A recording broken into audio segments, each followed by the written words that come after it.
Hello friends, ఒక తరగతిలోని విద్యార్థుల సంఖ్య 72. బాలురు మరియు బాలికల మధ్య నిష్పత్తి 7:5 అయినా బాలురు సంఖ్య బాలికల సంఖ్య కన్నా ఎంతమంది ఎక్కువ? ఇక్కడ ఏంటంటే మనకు టోటల్ 72 మంది ఇచ్చింది. వాళ్ళల్లో మనకు బాలురు మరియు బాలికల మధ్య నిష్పత్తి 7:5. అయినా ఇప్పుడు బాలురు అనేవాళ్ళు ఎంతమంది ఎక్కువ బాలికల కంటే? ఇది మనకు కావాల్సిన క్వశ్చన్. మరి దీని ఆన్సర్ ఈజీగా చేసే విధానం ఏదో ఇప్పుడు మనం చూద్దాం.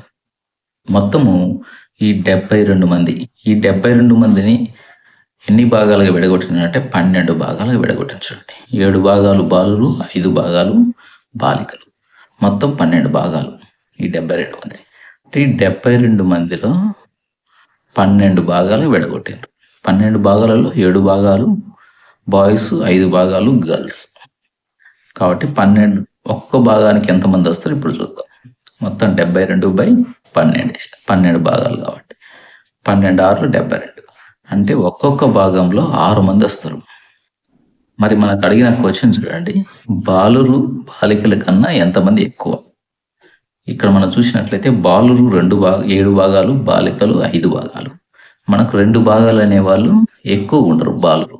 కాబట్టి ఒక్కొక్క భాగానికి 6 మంది వస్తే మనకు 2 భాగాలు ఎక్కువ ఉన్నారు కాబట్టి ఆన్సర్ అనేది 12 అవుతుంది. ఈ విధంగా చేసినట్లయితే మనం ఈజీగా ప్రాబ్లమ్స్ అనేది చేయవచ్చు.